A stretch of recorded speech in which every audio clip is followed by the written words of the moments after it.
예배에 나오신 여러분을 환영합니다. 기도하겠습니다. 살아계신 하나님, 우리 아버지, 오늘도 거룩한 주일을 맞아 주 앞에 마음과 정성을 모아 예배를 드리오니 하나님께서 저희들이 예배를 받으시고 영광을 받아 주옵소서. 하나님 친히 임재하여 주시옵기를 간곡히 소원하오며 살아계신 우리 구주 예수님의 이름으로 기도하옵나이다. 아멘. 나는 예배자입니다.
찬송가 15장입니다.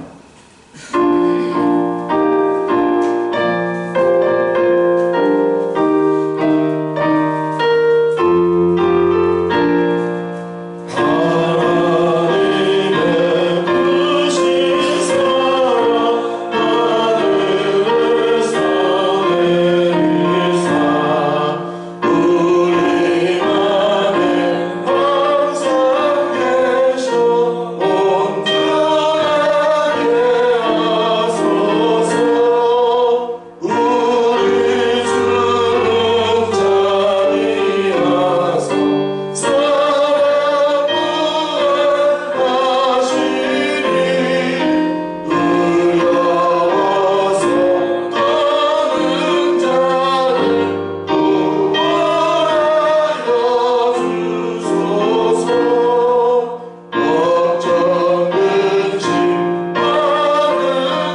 창조주를 믿습니다. 나는 그의 유일하신 아들 우리 주 예수 그리스도를 믿습니다. 그는 성령으로 잉태되어 동정녀 마리아에게서 나시고 본디오 빌라도에게 고난을 받아 십자가에 못 박혀 죽으시고 장사된 지 사흘 만에 죽은 자 가운데서 다시 살아나셨으며 하늘에 오르시어 전능하신 아버지 하나님 우편에 앉아 계시다가 거기로부터 살아있는 자와 죽은 자를 심판하러 오십니다. 나는 성령을 믿으며 거룩한 공교회와 성도의 교제와 죄를 용서받는 것과 몸의 부활과 영생을 믿습니다. 아멘. 교동문 교독하시겠습니다. 교동문 12번입니다. 시편 19편 말씀 교동문 12번. 하늘이 하나님의 영광을 선포하고 인간이 그의 손으로 하신 일을 나타내는도다. 날은 날에게 말하고 밤은 밤에게 지식을 전하니 언어도 없고 말씀도 없으며 들리는 소리도 없으나 그의 소리가 온 땅에 통하고 그의 말씀이 세상 끝까지 이르도다. 여호와의 율법은 완전하여 영혼을 소성시키며 여호와의 증거는 확실하여 우둔한 자를 지혜롭게 하며 여호와의 교훈은 정직하여 마음을 기쁘게 하고 여호와의 계명은 순결하여 눈을 밝게 하시도다.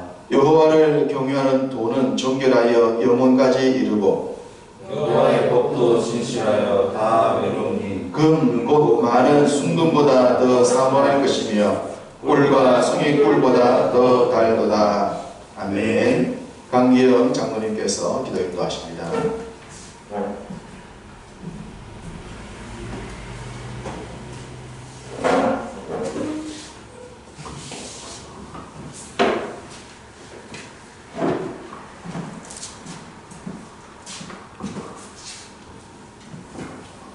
만물의 주인 되시는 하나님 아버지께 감사와 찬양과 영광을 돌립니다. 어떤 상황, 어떤 자리에서 예배를 드리더라도 사모하는 심령으로 전심으로 드리지는 예배가 되게 하시고 기쁨과 감사와 찬양이 넘쳐나게 하여 주옵소서. 지난 한 주간 주의 자녀답게 살지 못했던 악한 생각과 모든 죄악들을 이 시간 다 내려놓고 회개하오니 용서하여 주옵소서. 주님, 이 땅 대한민국과 온 세계가 코로나19로 인하여 두려움과 공포 속에 혼란스러워하고 있습니다. 만물의 주권자 되시는 주님께서 불쌍히 여기시고 긍휼을 베풀어 주셔서 치료약이 개발되게 하시고 더 이상 확산되지 않도록 은혜를 더하여 주시옵소서. 또한 복잡한 국제 관계와 경제 침체로 인하여 힘들어하고 있는 자영업자와 중소상인들이 생업이 중단되지 않게 하시고 가난하고 약한 자들을 기억하셔서 하루속히 안정된 경제로 회복되도록 은혜를 더하여 주시옵소서.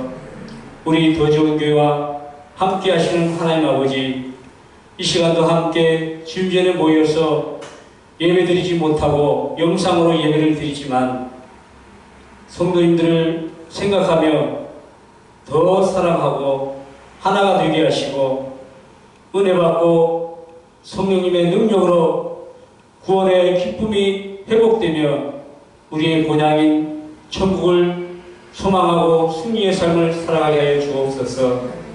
이 시간 주님께 드려지는 찬양이 입술로만 아닌 믿음의 고백으로 드려지게 하시고 우리의 모든 삶의 순간순간이 우리 주님께서 주신 선물임을 깨닫고 선하고 아름다운 삶을 살아가게 하여 주옵소서. 이 시간 우리 양떼들을 먹이시기 위하여 기도를 준비하신 담임 목사님 말씀을 받을 때에 성령님의 강권적인 역사가 일어나게 하시고 선포되는 말씀에 아멘으로 화답하며 우리의 삶 가운데 능력으로 나타내는 복된 예배가 되게 하여 주옵소서. 회복을 주시며 새롭게 하시는 우리 구주 예수님 이름으로 기도합니다. 아멘.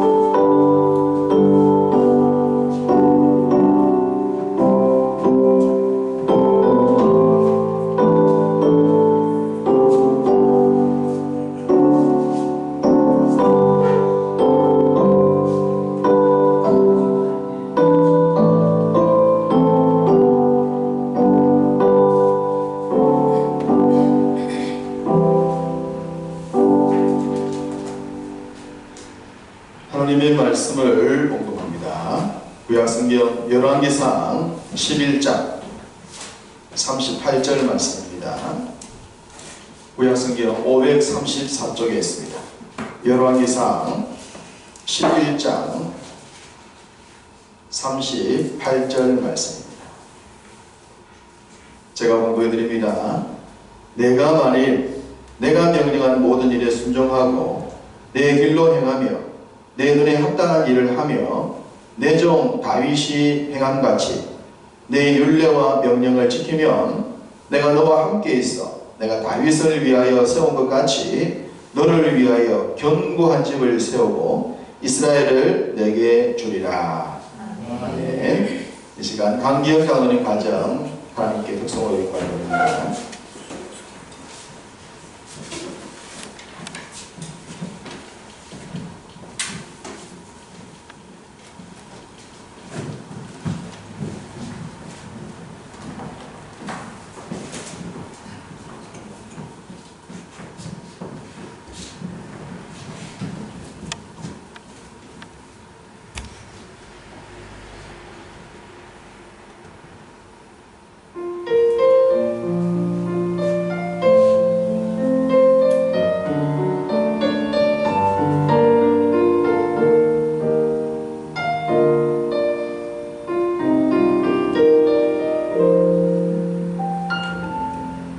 이 생명 다하는 날 함께 같이 사라질 때 나는 한없는 영광 주께 돌리리.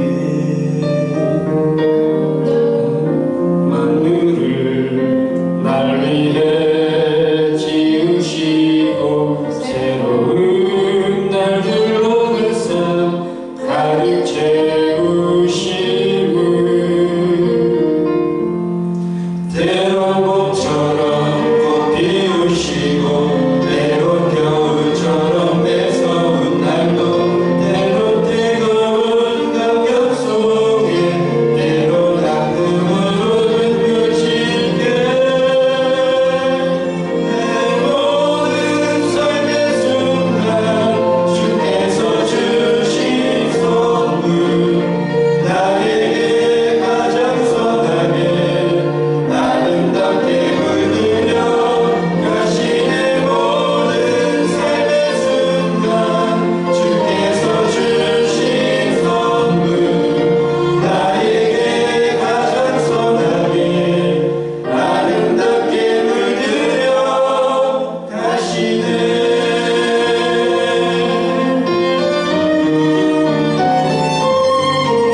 코로나19 바이러스로 인해서 여전히 영상 예배를 드리고 있습니다.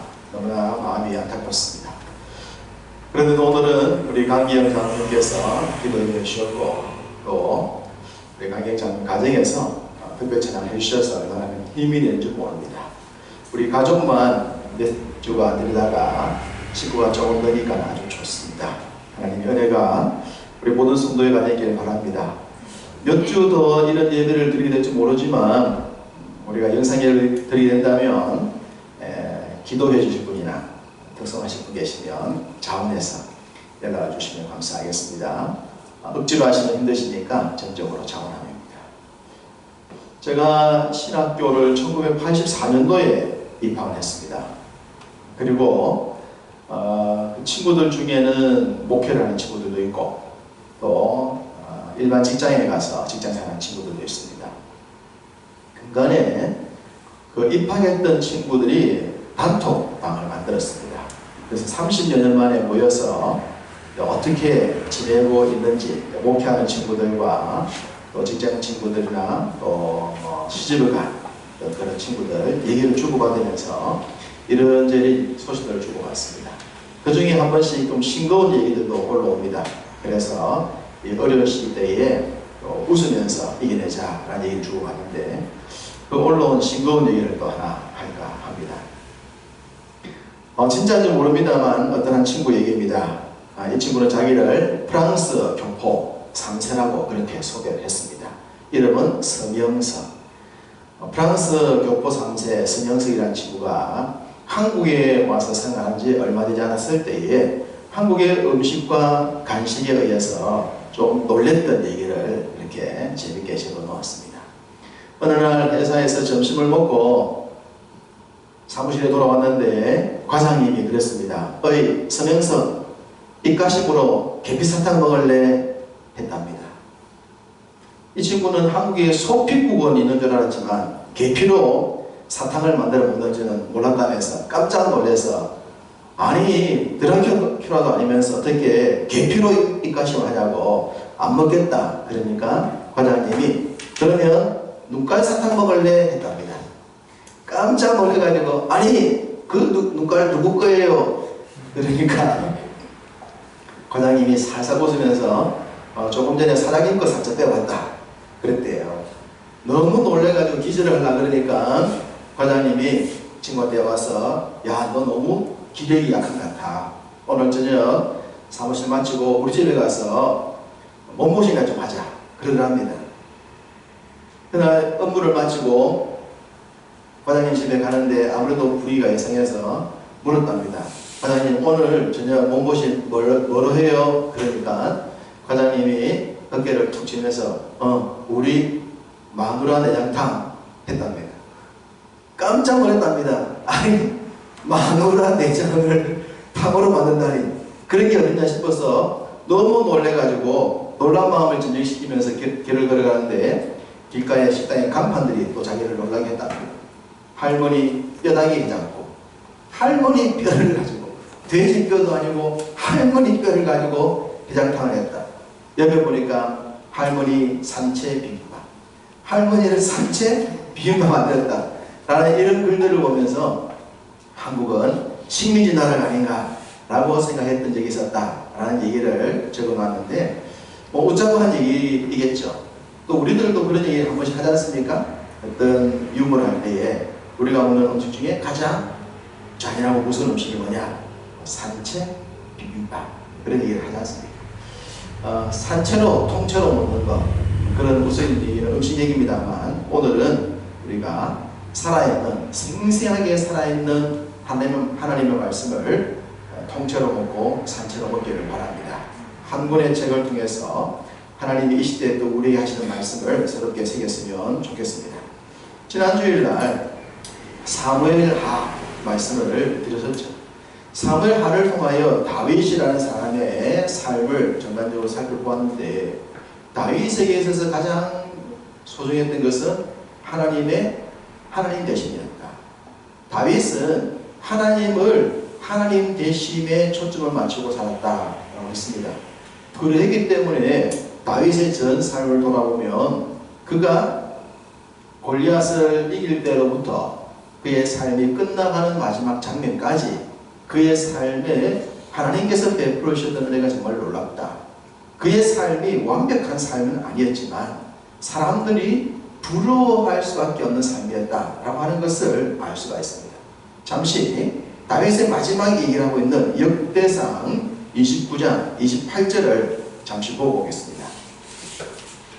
역대상 29장 28절. 역대상 29장 28절은 이렇게 기록을 해두었습니다. 다윗에 대한 얘기죠. 그가 나이 많아 늙도록 부하고 존귀를 누리다가 죽음에 그의 아들 솔로몬이 대신하여 왕이 되니라. 할렐루야. 역대기 기자는 다윗을 말하기를 나이가 많아 늙어서 죽을 때까지 부하고 존귀했다. 그리고 그의 왕위를 자신의 아들이 이어갔다. 가장 좋은 것을 자녀에게 물려주었다라고 말하고 있습니다. 참 부럽지 않습니까? 우리가 이런 삶을 산다면 믿음에 참 복을 받은 사람이다 말할 수 있을 것 같아요. 살면서 부하고 존귀하고 그리고 죽고 난 뒤에 우리의 가장 좋은 것들을 우리의 자녀들이 그대로 이어갈 수 있는 삶, 이런 삶이 다윗의 삶이었고 또 우리의 삶이 되었으면 좋겠습니다. 여러분의 삶도 주 안에서 이런 삶이 되시기를 주님의 이름으로 축복합니다.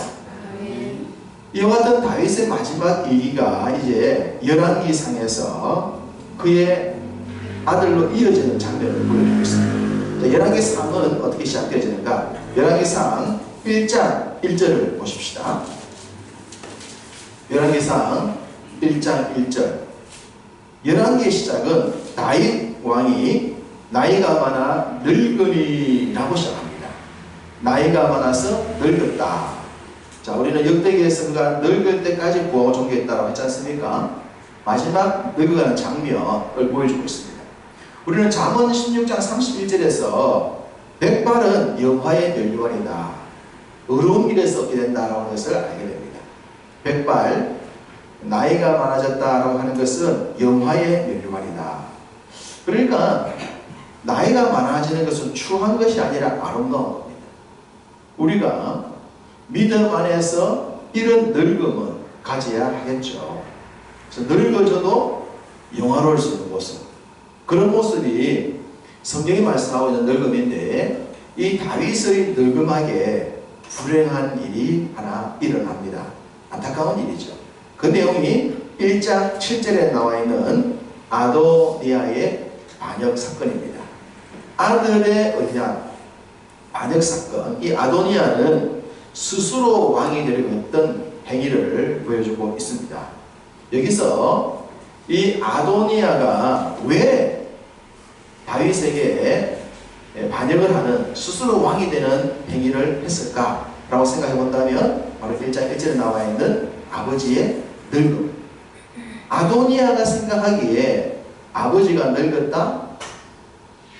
아버지가 늙었으니 당연히 총기가 떨어질 것이고 지혜가 떨어질 것이고 어떤 능력이 떨어졌을 것이다 라고 생각해서 저 아버지를 무시했기 때문에 스스로 왕이 되려고 했을 것입니다. 만약에 아버지가 나이가 많아도 아버지를 존귀하게 생각했다면 이런 얘기를 할 수가 없었겠지만 소위 연세가 많은 부모를 무시했다는 얘기입니다. 또한 아도니아가 이 일을 하게 된 것은 그렇게 할 수 있도록 자기에게 무엇인가 권력이나 힘이 있었기 때문입니다. 그 힘과 권력의 가장 큰 것은 사람이죠. 그 곁에 있었던 사람들의 이름을 밝혀놓고 있습니다. 누굽니까? 요압. 군대 장관이었던 요압. 그리고 아비아달. 제사장이었던 아비아달입니다. 이 두 사람 간략하게 정리해보면 요압은 다윗이 통일왕국을 이루고 많은 전쟁을 수행할 때 군대 장관이었던 사람입니다. 소위 군부의 실세였습니다. 그리고 이 사람은 진짜 용사 중에 용사였습니다. 예루살렘성, 여보스 사람이 살고 있었던 그 예루살렘성을 빼앗을 때도 요압이 가지 않습니까? 이 요압은 대단한 사람이었습니다. 대단한 사람이었지만 이 요압의 인생에 있어서 일생일 때 그의 인생에 통틀어서 최고의 잘못된 선택과 결정은 바로 이 사건이라 할 수 있습니다. 그가 이전에 살아오면서 다윗과의 관계가 어떠했냐라고 하면 중요하지 않습니다. 잘 살다 보면 좀 불편할 수도 있고 뜻이 어긋날 수도 있지 않습니까? 그러나 요압이 행했던 이 마지막 다윗이 늙었을 때에 아도니아를 왕으로 세우고자 하는 일에 동참했던 이 일은 돌이킬 수 없는 잘못이었습니다. 그리고 아비아달이라는 사람은 어떤 사람인가? 아비아달은 다윗이 압살롬에게 반역을 당하여 궁을 버리고 도망갔을 때, 지난주에 했던 말씀을 기억하실 겁니다. 예루살렘 궁을 버리고 도망갈 때에 예루살렘에 보관하고 있었던 언약궤를 가지고 나온 두 사람의 제사장이 있었습니다. 그 두 사람이 사독과 아비아달입니다. 여기 나오는 아비아달은 다윗이 압살롬의 반역 때 도망갈 때에 언약궤를 가지고 나오면서 다윗을 지켜주고자 했던 사람이었습니다. 그만큼 다윗의 삶에 큰 도움을 주었던 사람이라 할 수 있는데, 이 아비아달도 다윗이 늙었을 때에 아도니아의 반역에 동참을 함으로 그의 인생에 돌이킬 수 없는 최악의 결정, 최악의 선택을 하고 맙니다. 참 불행합니다. 왜 그랬을까? 다윗은 늙었고 자기들이 생각할 때 다윗을 이어서 누군가는 왕이 되어야 되는데 이들이 생각할 때는 아도니아라고 생각했던 것 같습니다. 그렇다면 하나님께 기도했어야 합니다. 하나님께 물어봤어요. 그들은 스스로의 생각에 자기들이 지지하고 싶은 아도니아 편에 섰고, 그로 인해서 나라는 일순간 큰 위기 속에 빠져들게 됩니다. 이런 상황들, 이런 문제를 보면서 우리가 어떤 선택할 것이냐라고 하는 것은 너무너무 중요하다는 보게 됩니다. 또 이들이 다윗을 외면하고 아도니아의 편에 섰을 때 다윗 곁에 있었던 자들에 대해서도 오늘 본문은 기록합니다. 자, 1장 8절을 보시면 제사장 사독, 그리고 여호야다의 아들 브나야, 선지자 나단, 시므이와 레위와 다윗의 용사들을 기록해 놓고 있습니다. 여기 나온 사람들 몇 명을 살펴보면 사독은 앞서 말씀드렸듯이 아비아달과 함께 압살롬 반역 때도 도움의 자리에 선던 사람입니다. 그랬던 이 사독과 아비아달이 여기서 나누어집니다. 똑같은 제사장인데 한 사람은 스스로 왕이 되는 자리에 협력을 하고, 한 사람은 늙어서 힘이 없어 보이는 다윗 곁을 끝까지 지키는 사람으로 이 사독은 등장합니다. 또 브나야는 어떤 사람입니까? 브나야는 우리가 사무엘상 23장에서 다윗의 용사들 말씀드렸듯이 다윗의 첫 번째 3인의 용사와 두 번째 3인의 용사, 30인의 용사, 최고의 다윗의 사람들이죠. 그 두 번째 3인의 용사 중에 한 사람이 브나야입니다. 이 브나야는 다윗을 도와서 왕국을 이루는데 많은 공헌을 했던 사람입니다. 평생을 다윗을 위해서 수고했던 사람이라 할 수 있습니다. 그리고 다윗이 늙은 자리에서도 다윗을 지킵니다. 뿐만 아니라 제가 이 브나야를 좋아하는 이유를 말씀드렸었죠. 다윗이 왕권을 어린 솔로몬에게 물려주었을 때 솔로몬 곁에 서서 솔로몬이 힘들어했던 굉장히 까다롭고 곤란한 문제들을 이 브나야가 해결해 줍니다. 그 얘기는 열왕기상 2장에 나옵니다. 변함없이 다윗 곁에 서서 다윗에 충성했던 사람이 브나야입니다. 그리고 나단은 어떤 사람입니까? 우리가 잘 알고 있듯이 바세바 사건 때에 다윗 왕에게 지건을 했던 사람입니다. 요즘 우리나라 정치판에 뭐 그런 사건이 하나 있지 않습니까? 살아있는 권력에도 뭐 바르게 해달라, 그렇게 해서 살아있는 권력에 뭐 좀 바르게 했다가 굉장히 곤란해지는 그런 공격을 받는 일들이 지금 우리 사이에 있잖아요. 살아있는 권력은 쉽게 손댈 수 있는 게 아닙니다. 우리 21세기를 살아가는 지금도 살아있는 권력에 쉽게 손대지 못합니다. 이건 우리나라뿐만 아니라 모든 정치 세계에 마찬가지입니다. 살아있는 권력 손대기 쉽지 않습니다. 그런데 3000년 전입니다. 3000년 전에 다윗이 한참 잘 나갈 때, 최고의 권력을 주고 있을 때, 살아있는 권력의 절정기에 이르렀을 때에 집권을 했던 사람이 나단입니다. 목숨을 걸어야 했던 일입니다. 놀랍죠? 나단 정말 고든 사람이었습니다. 그리고 다윗은 그때 그 3000년 전 살아있는 권력을 가지고 나단의 일은 그대로 수행합니다. 정말 멋진 관계잖아요. 그렇기 때문에 이 나단이 마지막 순간까지 다윗 곁을 지켰다라고 할 수 있습니다. 다윗이 그를 품어줬고 또 그가 다윗을 인정했기 때문에. 뿐만 아니라 다윗의 용사들, 이 사람들은 얘기할 필요도 없습니다. 다윗을 위해서 목숨을 걸고 수십 년 동안 함께했던 사람들. 비록 다윗이 지금 나이가 많아서 총기가 떨어지는 것처럼 보일 수도 있고 권력이 별로 힘이 없는 것처럼 보일 수도 있고 힘이 있어서 자기들에게 무엇인가를 줄 수 있을 때가 아니라 이제는 자기들도 어디에 줄을 서야 앞으로 먹고 살지라고 생각할 수 있었던 그런 시점이라 하더라도 이들은 끝까지 다윗 곁을 지킵니다. 충성을 끝까지 다짐하게 되는 거죠. 하나님께 충성하는 모습, 정말 멋진 믿음의 동역자들의 모습을 보여줍니다. 우리가 믿음 생활하면서 이런 동역자들을 만날 수 있는 것은 정말 큰 축복이지 않겠나. 평생을 함께 할 수 있는, 끝까지 충성을 지켜낼 수 있는 그런 동력의 관계, 그런 DNA가 우리 속에 있으면 좋겠습니다. 배신의 DNA가 아니라 어떤 역경이 오더라도 끝까지 정조를 지킬 수 있고 충성을 지킬 수 있는 DNA를 가지고 있다면 우리도 그런 사람을 만나게 될 것이고 우리의 삶은 마지막 힘이 없는 때가 온다 하더라도 좋은 격이 될 줄로 믿습니다.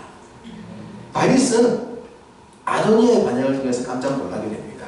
그래서 빨리 후기자를 세워야 되겠다라는 생각을 하게 되어지죠. 자, 후기자를 세우면서 중요한 원리를 생각하려고 그러면 우리는 다시 사무엘하 7장을 생각해야 됩니다. 사무엘하 7장은 어떤 장입니까? 다윗이 하나님의 성전을 지어드리겠다 했던 내용이 담겨있는 다윗의 언약장이 사무엘하입니다. 사무엘하 7장에서 다윗이 하나님의 성전을 지어드리겠다고 했을 때 하나님이 주신 축복이 뭡니까? 내가 너의 집안을 세워주겠다. 내가 너의 자녀들에게 복을 주겠다. 그래서 너의 자녀로 하여금 내 집을 짓게 하고 내 자녀로 하여금 너의 왕위를 이어주겠다 하셨던 내용이 사무엘하 7장입니다. 다윗은 아도니아의 반역 사건을 계기로 해서 사무엘하 7장 말씀을 되새기면서 한 아들을 후계자로 지명합니다. 그가 후계자라는 어린 나이 솔로몬입니다. 솔로몬이 드디어 왕위의 후계자로 계승을 하게 됩니다. 우리는 이 부분에서도 다윗의 신종을 볼 수 있고 말씀의 역사적인 흐름을 볼 수 있습니다. 다윗이 솔로몬을 자기의 아들로 이어주는 일은 다윗 개인적으로 볼 때는 굉장한 감격입니다. 왜냐하면 다윗은 첫 번째 왕이었던 사울 왕 곁에서 목숨을 거는 생활을 보냈지 않습니까? 근데 그걸 보면서 베냐민 지파였던 사울 왕이 자기와 견조도 부족함이 없었던 요나단 같은 그런 멋진 아들이 있었음에도 불구하고 하나님께서 베냐민 지파로 왕위를 물리지 아니하시고 유다 지파로 바꾼 것을 경험했던 사람이 다윗입니다. 지파가 바뀌어서 왕위가 이어지는 것을 경험했던 사람이 다윗이에요. 그래서 다윗은 내가 비록 왕이 되었다 하더라도 나도 사울처럼 되어서 내 자녀에게 왕위를 물릴 수 못할 수도 있겠다는 생각을 할 수 있지 않겠습니까? 다윗이 그렇게 생각한 거예요. 그래서 다윗은 한평생 살면서 하나님 대신에 중심을 두었던 겁니다. 사울처럼 되지 않기 위해서. 자기가 누렸던 복을 자녀에게 물려주기 위해서 그 다윗의 중심이 그렇게 하나님 중심의 삶을 살았던 것이에요. 그리고 드디어 아들 솔로몬에게 유다 지파로 이어지는 자기 아들에게 왕위를 물려주게 되었을 때 다윗이 받게 되었던 감격은 얼마나 대단했겠습니까? 그 장면입니다. 그 엄청난 감격을 누리면서 아들에게 자기의 지파가 바뀌지 않는, 물론 이 내용은 창세기 49장에서 말씀하고 있는 말씀의 성취입니다만 그 계보를 이어주는 은총을 다윗이 누리게 됩니다. 드디어 이어지는 계파에게 옵니다. 유다로 이어져서 메시아가 오실 때까지 이야기, 이게 이제 열왕기서에서 전개되기 시작하는 왕조의 얘기예요. 열왕기서가 열리게 됩니다. 다윗은 아들 솔로몬에게 왕위를 물려주면서 마지막 유언을 남기는 장면이 나오죠. 그 장면이 2장에 나옵니다. 다윗의 마지막 유언적 내용이 나오는데, 다윗은 아들에게 솔로몬에게 물려주는 왕위에 있어서 여러 가지 유언 중에서 가장 중요하게 생각한 내용이, 자 3장을 보시면 3장 내용에 중요한 내용이 나옵니다만 이 중요한 내용 속에서 더 중요하게 생각하신 내용들, 그 내용을 말씀드린다면 여러 가지 말씀들 중에서 저는 개인적인 생각입니다. 다윗이 솔로몬이 물려준 가장 아름다운 유언의 내용은 너는 힘써 대장부가 되어라. 그 말씀으로 정리를 해보고 싶습니다. 힘써 대장부가 되어라. 2장 2절입니다. 사실 2장 3절의 내용이 굉장히 그 말씀에 적합한 내용을 담고 있지만 정리를 한다면 저는 2장 2절에 힘써 대장부가 되어라, 영적인 대장부가 되라 라는 것으로서 다윗이 아들 솔로몬에게 물려던 유언의 가장 핵심적인 내용이라 그렇게 말씀을 드리고 싶습니다. 영적인 대장부는 뭡니까? 영적으로 하나님 앞에서 하나님의 하나님 되심을 지키는 얘기입니다. 이게 뭐 삼손처럼 그런 사나이들의 얘기가 아니라 영적인 정도와 지조를 끝까지 지킬 수 있는 신앙, 이것이 영적인 대장부라 그렇게 할 수 있습니다. 솔로몬은 아버지에게 나라와 유언을 그렇게 물려받았습니다. 그렇다면 솔로몬은 자기 아버지가 물려준 영적인 대장부의 삶을 온전히 살았는가? 라고 솔로몬의 삶을 정리해본다면 딱 반 정도만 지켰다 할 수 있습니다. 반. 그래서 솔로몬을 반신의 왕이다 그렇게 얘기를 해요. 솔로몬이 왜 반신이 될 수밖에 없었다 그러면 솔로몬은 너무 좋은 것을 많이 가졌기 때문에, 너무 좋은 게 많아요. 그래서 좋은 것을 많이 갖는 것이, 좋은 것을 많이 물려받는 것이 좋은 것만은 아니다 라고 생각합니다. 솔로몬을 무너지게 만드는 것은 솔로몬의 그 뛰어난 지혜에 있었다고 할 수 있습니다. 그 중에도 가장 큰 문제가 바로 3장 1절에 나오는 겁니다. 3장 1절을 보시면 솔로몬이 애굽의 왕 바로와 더불어 혼인관계를 맺어 그의 딸을 맞이하고 다윗성에 데려다가 두었다 라고 말합니다. 정략 결혼입니다. 나라 된 나라를 이어주기 위한 이웃 나라와의 결혼 관계입니다. 근데 이게 왜 문제가 됩니까? 신명기 17장에 상금일행법, 왕, 왕비, 왕궁, 거기는 이방인이 들어온 자리가 아닙니다. 상금일행법을 말씀할 때 왕에게 하나님께서 조심시켰던 내용 중에 이방 사람을 왕으로 내려오거나 이방 왕비를, 공주를 왕비로 데려오는 것은 안 되는 거예요. 그런데 솔로몬은 그의 왕권 초기부터 바로의 딸을 자기의 궁으로 데려와 버립니다. 정략 결혼이 솔로몬이 초기부터 있었다라고 볼 수가 있습니다. 제가 사사기를 말씀드릴 때 삼손에 대해서 말씀을 드리지 않았습니까?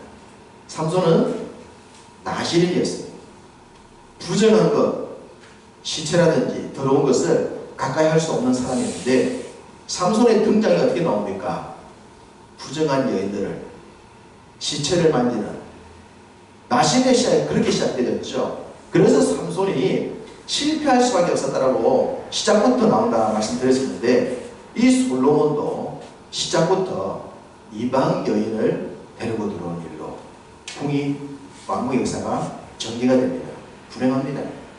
이 일은 점점 더 많아집니다. 점점 많아져서 솔로몬의 권력은 세지고 재물도 많아지고 나라와의 관계도 많아지는 것은 사실입니다만, 그와 비례하여 솔로몬이 통제할 수 없는 통제불능의 상태가 생기게 되어지고 나라는 내부적으로 심각한 위기 속에 빠져든다고 합니다.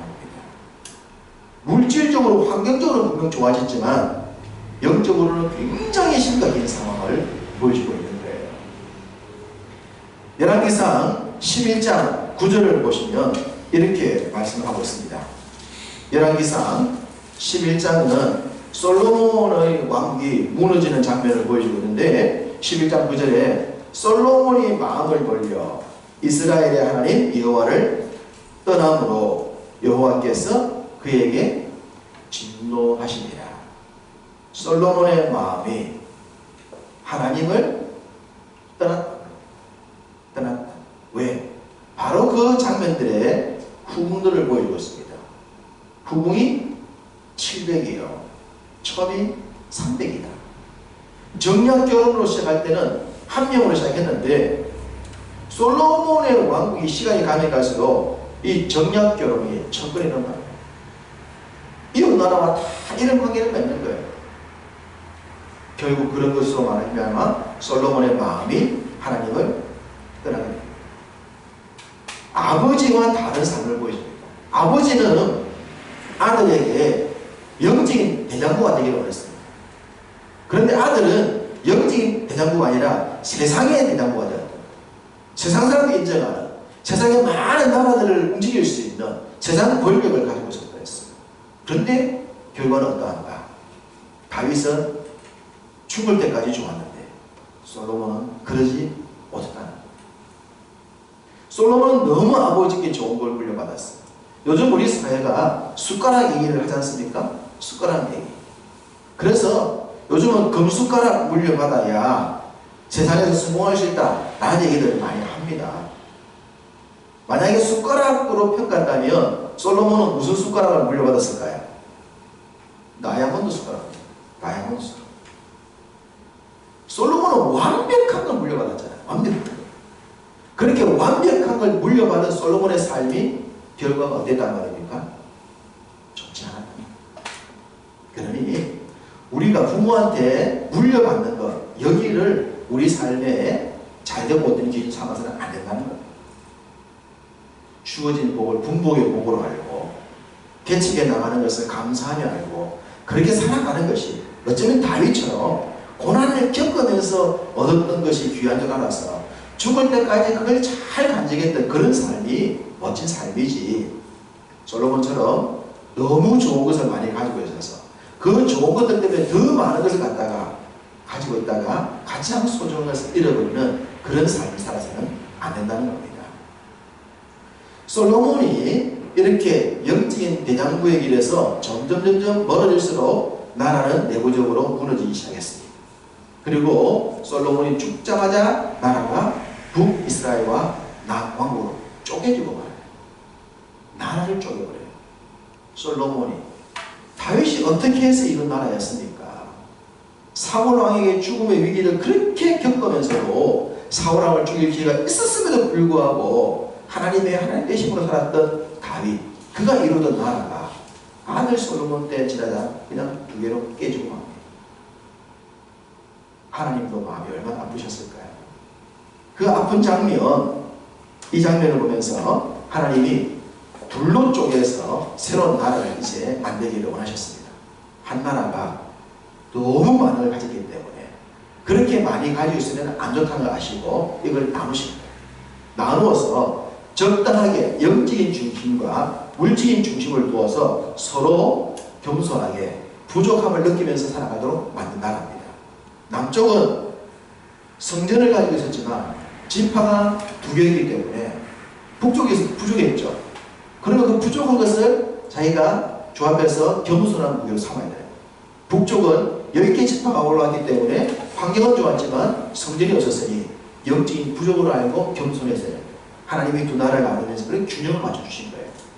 그 균형을 맞추시면서 북왕국 이스라엘의 초대왕이었던 여로보암에게 하신 말씀이 오늘 읽었던 열왕기상 11장입니다.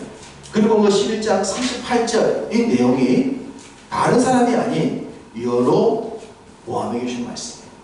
남왕국의 왕의 르호보암에게 준 것이 아니라 북왕국의 여로보암에게 주셨다는 말씀을 기억해야 됩니다. 자, 다시 한번 보십시다. 열왕기상 11장 38절입니다. 같이 합독하겠습니다. 내가 만일 내가 명령한 모든 일에 순종하고 내 길로 행하며 내 눈에 합당한 일을 하며 내 종 다윗이 행함같이 내 율례와 명령을 지키면 내가 너와 함께 있어 내가 다윗을 위하여 세운 것 같이 너를 위하여 견고한 을 세우고 이스라엘을 내게 주리라. 할렐루야. 축복입니다. 얼마나 큰 축복입니까? 이 축복의 메시지를 여로보암에게 줬어요. 그러시면서 여로보암에게도 무엇을 갖고 합니까? 다윗과 같이 다윗의 집안처럼이다. 내가 다윗에게 주었던 복을 너에게도 주고 싶다. 이 말씀을 하고 있지 않습니까? 그렇다면 남왕국은 말할 필요도 없습니다. 남왕국은 영적인 중심이기 때문에 당연히 다윗을 따라야 하는 것이고 북쪽도 그 다윗의 일을 따랐으면 좋겠다. 다윗이 내게 영적인 내장부가 되어서 내 마음에 합당했듯이 너도 그렇게 산다면 너의 나라도 다윗이 누렸던 나라와 같은 나라가 될 것이다. 이건 하나님이 여로보암에게 처음부터 주신 말씀이에요. 이것은 우리에게도 동일하지 않습니까? 우리가 뭐 어떤 환경이나 조건이나 이 여러 가지를 가지고 우리의 삶이 잘 되냐 못되냐 결정되는 건 아닙니다. 영적인 내장부가 되어서 하나님 앞에 합당한 자가 되겠다는 그 삶의 결단과 결심, 그것이 우리의 삶을 잘 되게 할 줄로 믿습니다. 그 마음의 중심이 흔들리지 않아야 하는 것입니다. 우리는 이제 솔로몬이 죽고 난 뒤에 북이스라엘과 남왕국 두 개로 나누어진 이야기가 열왕기 상으로부터 열왕기 하까지 이어진 것을 보게 됩니다. 그러면 열왕기 상과 열왕기 하에 나오는 모든 왕들의 얘기를 다 정리해 본다면 딱 하나로 정리할 수 있습니다. 다윗처럼 행할 것이냐? 다윗이 하나님께 합당했듯이 합한 왕이 되었느냐 아니냐? 그 결정입니다. 그 기준에 맞으면 복받은 자와 잘된 삶이고 그 기준에 어긋나면 복받지 못한 삶이다. 그렇게 정리가 됩니다. 한 사람을 본다면 15장 11절을 볼 수 있습니다. 열왕기상 15장 11절을 보시면 아사 왕에 대해서 기록해 놓고 있습니다. 어떻게 말합니까? 아사가 그의 조상 다윗같이 여호와 보시기에 정직하게 행하여. 이 기준입니다. 왕의 이름이 누구든지 간에 다윗이 하나님 대신 중심으로 살았던 하나님께 합한 자가 되기 위해 살았던 그 삶의 모습을 가졌느냐 아니냐, 이것이 그 삶이 잘 되느냐 못되느냐, 이게 결정되는 겁니다. 하나님 보시기에 합당한 왕, 하나님 보시기에 합당한 사람, 바로 그 얘기입니다. 21장 29절을 보시겠습니다. 21장 29절입니다. 21장 29절은 아합이라는 사람에 대한 내용입니다. 아합은 어떤 사람입니까? 북왕국 이스라엘에서 가장 악했던 왕이지 않습니까? 가장 악했던 왕, 그 아합에 대해서 21장 29절은 이렇게 말합니다. 아합이 내 앞에서 겸비함을 내가 보느냐? 그가 내 앞에서 겸비함으로 내가 재앙을 저희의 시대에는 내리지 아니하고 그 아들의 시대에야 그의 집에 재앙을 내리리라 하셨더라. 무슨 얘기입니까? 아합은 악한 왕이었어요. 악한 왕이었지만 잠시 하나님 앞에 겸손한 척하니까 하나님이 그걸 보시고 재앙을 안 주겠다 하신 거예요. 하나님 앞에서 하나님 마음에 합한 모습을 조금 형식적으로 가진 아합에게도 하나님이 재앙을 주지 아니할 정도로 하나님 앞에서 바르게 사는 삶을 얼마나 하나님이 좋아하시고 복 주고자 하시냐 하는 내용을 이 아합의 모습이 단적으로 보여주고 있는 거예요. 어떤 삶을 살아야 합니까? 하나님 앞에 합한 자가 되어져야 됩니다. 영적인 대장부가 되어져야 됩니다. 그럴 때에 다윗이 살았던 삶처럼 우리의 삶에도 늙어서 죽을 때까지 부하기도 하고 존귀하기도 하고 우리의 가장 아름다운 것을 우리의 자녀에게도 물려주게 될 줄로 믿습니다. 여러분의 봉사가 하나님 보시기에 합하기를 축복합니다. 여러분의 삶이 하나님 보시기에 합당한 자 되기를 축복합니다. 그래서 여러분의 모든 봉사를 통하여 하나님께 영광 올려드리고 하나님이 합한 자에게 주고 싶어 하시는 신령한 복, 기름진 복, 영육간의 복 다 받아 누리시는 여러분 되시기를 주님의 이름으로 축복합니다. 주신 말씀 우리가 가슴에 새기면서 찬송을 드립니다. 찬송가 335장입니다.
하나님 참 크고 놀라우신 분입니다.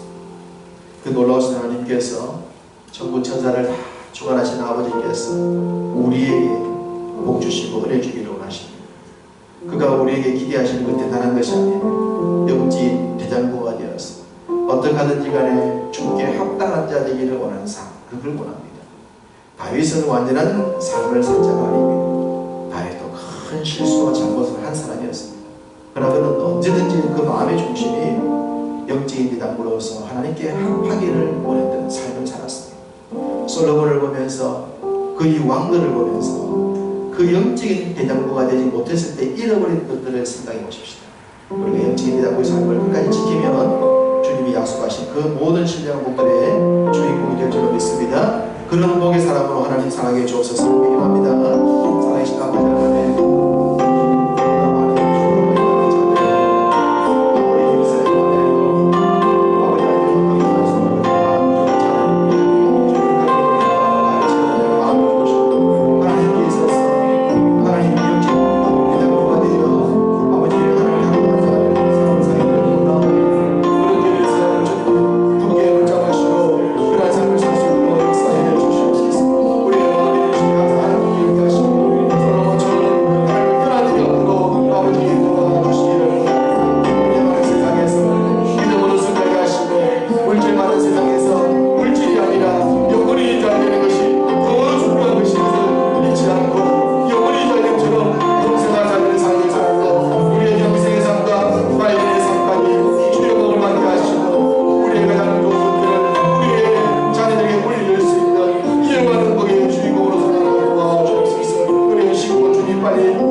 온전한 삶을 살 수는 없겠지만 마음의 중심이 하나님을 떠나지 않기를 원합니다. 그래서 우리의 현재의 삶과 미래의 삶, 마지막 말년의 삶까지 주가 우리의 삶을 존귀하게 하시고 사랑받으며 인정받는 삶을 살게 해 주옵소서. 자녀들에게 인정받게 하시고 우리의 자녀들에게 가장 좋은 것을 물려줄 수 있는 이어가는 복의 주인공 되어지게 하옵소서.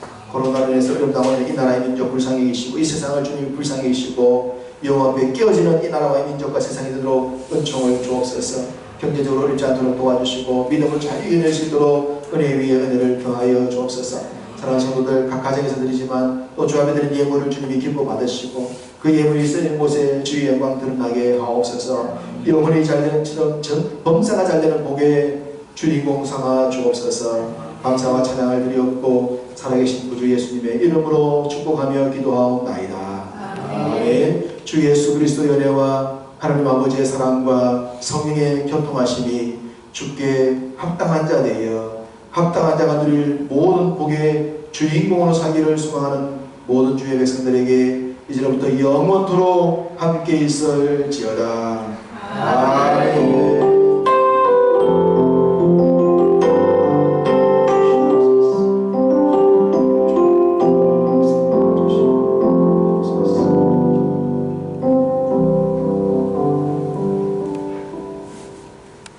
할렐루야. 좋아해서 승리하시기 바랍니다.